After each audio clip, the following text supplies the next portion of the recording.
আজকের এই বিশেষ এক্সপ্লেইনারে সবাইকে স্বাগত জানাচ্ছি। আজ আমরা এমন একটা বিষয় নিয়ে কথা বলবো যা একদম আমাদের জীবনের শেকড়ের সাথে যুক্ত, আমাদের বেড়ে ওঠার গল্প। বিভিন্ন ডেটা আর সোর্স ঘেঁটে আমরা আজ দেখব একজন শিক্ষার্থীর পুরো বিকাশ যাত্রাটা আসলে কেমন হয়। মানে ধরুন প্রাইমারি স্কুলের সেই কড়া শারীরিক শৃঙ্খলা থেকে শুরু করে বয়ঃসন্ধিকালের জটিল মানসিক স্বাস্থ্য, এই পুরো রাস্তাটা কিভাবে ধাপে ধাপে এগোয় সেটাই আজ আমরা খুব সহজভাবে বিশ্লেষণ করে দেখব। চলুন একদম গভীরে যাওয়া যাক।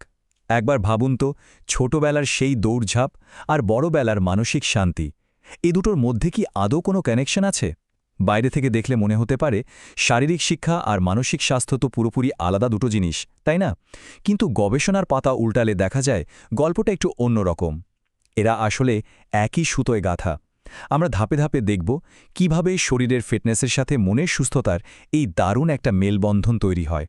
আজকের এই বিশ্লেষণে আমাদের মূল ফোকাস থাকবে 5টি পয়েন্টে: শারীরিক শিক্ষার ভিত্তি, প্রাথমিক চিকিৎসার নিয়মাবলী, বয়ঃসন্ধিকালের শারীরিক পরিবর্তন, এর মানসিক ও সামাজিক প্রভাব এবং সবশেষে মানসিক স্বাস্থ্য ও বিষণ্ণতা।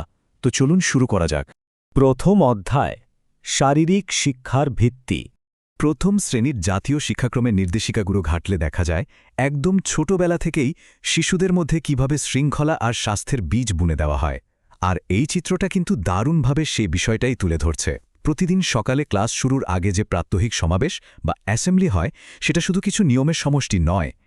এর মাধ্যমেই শিশুদের মধ্যে শৃঙ্খলাবোধ, দেশের প্রতি ভালোবাসা এবং নিয়ম মানার অভ্যাস গড়ে ওঠে। কারিকুলামে খুব স্পষ্টভাবে বলা আছে, একদম ছোটবেলা থেকে এই যে একটা রুটিন মেনে চলার প্র্যাকটিস, এটাই কিন্তু তাদের শারীরিক আর মানসিক বিকাশের একেবারে প্রথম এবং সবচেয়ে জরুরি ধাপ। শিক্ষক নির্দেশিকাগুলো ঘাটলে আরেকটা মজার বিষয় চোখে পড়ে। প্রাইমারি স্কুলে ফিজিক্যাল এডুকেশন বা শারীরিক শিক্ষার মূল টার্গেটই হল খেলার ছলে ব্যায়াম। শিশুদের স্বাভাবিক বিকাশ আর একটা সুস্থ শরীর মন পাওয়ার জন্য খেলাধুলার কোনো বিকল্প নেই। আর শিক্ষকদের কিন্তু স্পেসিফিক গাইডলাইন দেওয়া আছে, তারা যেন এই খেলাধুলার সময় বাচ্চাদের ওজন আর উচ্চতার দিকে খেয়াল রাখেন এবং একটা নিরাপদ পরিবেশ নিশ্চিত করেন।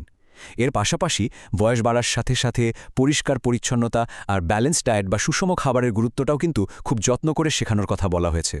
এবার আমরা যাব দ্বিতীয় অধ্যায়ে, জরুরি নিরাপত্তা ও প্রাথমিক চিকিৎসার নিয়মাবলী। জীবনের আরেকটু পরের ধাপে, বিশেষ করে ক্লাস 6-এর দিকে শিক্ষার্থীরা যখন আরেকটু বড় হয়, খেলাধুলায় বেশি মেতে ওঠে, তখন কিন্তু দুর্ঘটনার ঝুঁকিও বেড়ে যায়। আর ঠিক এখানেই চলে আসে ফার্স্ট এইড বা প্রাথমিক চিকিৎসার কনসেপ্ট। সোর্স থেকে জানা যায় এই ফার্স্ট এইডের প্রবর্তক হলেন জার্মান সার্জন ডক্টর ফ্রেডরিক এজমার্ক। তিনি প্রথম ভাবলেন যে কোনো দুর্ঘটনায় ডাক্তার আসার আগে এমন কিছু করা দরকার যাতে রোগীর অবস্থা অন্তত খারাপের দিকে না যায়। তো সবচেয়ে গুরুত্বপূর্ণ পয়েন্ট হল, একজন ফার্স্ট এইডারকে প্রধানত 3টি কাজ সিরিয়ালি করতে হয়। 1. রোগ নির্ণয়, মানে কী কারণে সমস্যাটা হলো সেটা খুঁজে বের করা। 2. চিকিৎসা দেওয়া, অর্থাৎ অবস্থার অবনতি ঠেকানো। এবং 3. স্থানান্তর, মানে রোগীকে দ্রুত কোনো নিরাপদ জায়গায় বা হাসপাতালে নিয়ে যাওয়া। এখন কথা হলো, এই প্রাথমিক চিকিৎসা দিতে গেলে হাতের কাছে কিছু স্পেসিফিক জিনিস তো লাগবেই, তাই না? যেমন ধরুন, ক্ষতস্থান জীবাণুমুক্ত রাখার জন্য ড্রেসিং, জীবাণুমুক্ত বা ওষুধযুক্ত কাপড় বা লেন্ট, আরাম দেওয়ার জন্য প্যাড, ভাঙা হাড় সোজা রাখার জন্য স্প্লিন্ট, আর এই সব কিছু ঠিকঠাক আটকে রাখার জন্য ব্যান্ডেজ। উৎস অনুযায়ী কেটে যাওয়া, ছড়ে যাওয়া বা পুড়ে যাওয়ার মতো খুব কমন দুর্ঘটনাগুলোতে এই জিনিসগুলো দিয়ে কিন্তু প্রথম ধাক্কাটা সামলানো হয়। যেমন কোথাও পুড়ে গেলে সাথে সাথে ঠান্ডা পানি দেওয়া, কিংবা কেটে গেলে জীবাণুনাশক দিয়ে পরিষ্কার করে চেপে ধরে রক্ত বন্ধ করা। এগুলোই হলো প্রাথমিক চিকিৎসার একেবারে বেসিক কিছু নিয়ম। এরপর আসে জীবনের সবচেয়ে ঘটনাবহুল সময়, তৃতীয় অধ্যায়, বয়ঃসন্ধিকালীন শারীরিক পরিবর্তন। নিরাময় হাসপাতাল আর বিশ্ব স্বাস্থ্য সংস্থার গাইডলাইন অনুযায়ী 10 থেকে 19 বছর বয়সের এই সময়টাকেই মূলত কৈশোর বলা হয়। এই স্লাইডের সবচেয়ে ইন্টারেস্টিং বিষয় হল, এখানে ছেলে এবং মেয়েদের শারীরিক পরিবর্তনের একেবারে সুস্পষ্ট পার্থক্যগুলো খুব সুন্দরভাবে তুলে ধরা হয়েছে। ছেলেদের ক্ষেত্রে সাধারণত খুব দ্রুত উচ্চতা ও ওজন বাড়ে, পেশি শক্ত হয়, কাঁধ চড়া হয়, দাড়ি গোঁফ গজায় এবং গলার স্বর ভারী হয়ে যায়। অন্যদিকে মেয়েদের ক্ষেত্রে যেটা দেখা যায়, খুব দ্রুত উচ্চতা বৃদ্ধি পায়, শারীরিক বিভিন্ন অঙ্গের পরিপক্কতা আসে এবং নিয়মিত ঋতুস্রাব শুরু হয়।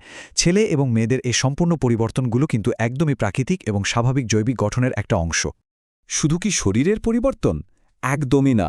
শরীরে যখন এত হরমোনের খেলা চলছে, তখন মন আর আচরণেও তার বড়সড় প্রভাব পড়ে।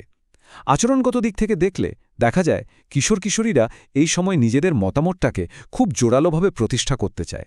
মাঝে মাঝে একটু ঝুঁকিপূর্ণ কাজের দিকে ঝুঁকে পড়ে আর সব কাজে চরম স্বাধীনতা খোঁজে।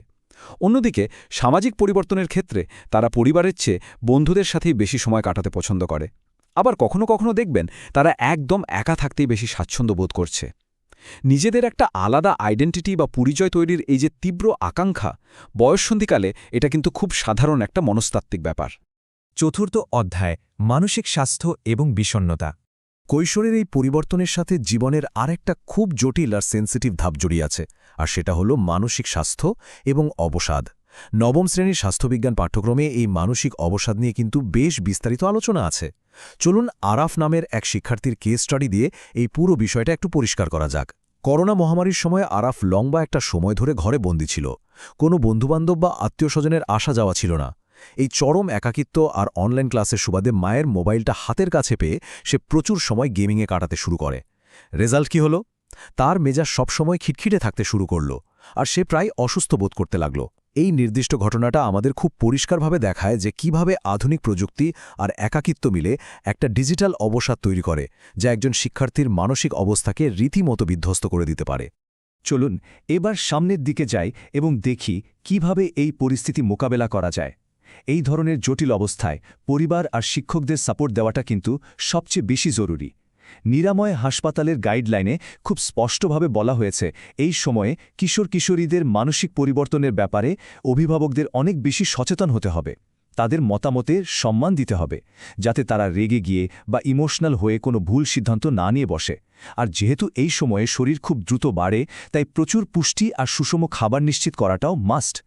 যদি দেখা যায় তারা হঠাৎ করেই খুব খিটখিটে হয়ে যাচ্ছে, তখন তাদের সময় দিতে হবে, ধৈর্য ধরে সঠিক আর ভুলের পার্থক্যটা বোঝাতে হবে।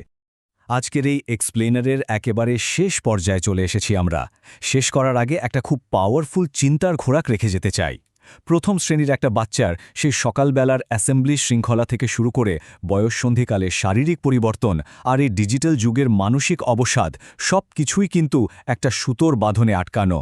কিন্তু আসল প্রশ্ন হল, আমাদের এই আধুনিক সমাজ, আমাদের এই পারিবারিক কাঠামো, এরা কি আদৌ আগামী প্রজন্মের শারীরিক ও মানসিক স্বাস্থ্যের এই ভীষণ জটিল সমীকরণটা সামলানোর জন্য পুরোপুরি প্রস্তুত? এই প্রশ্নটা আজ সবার ভাবনার জন্যই রেখে গেলাম।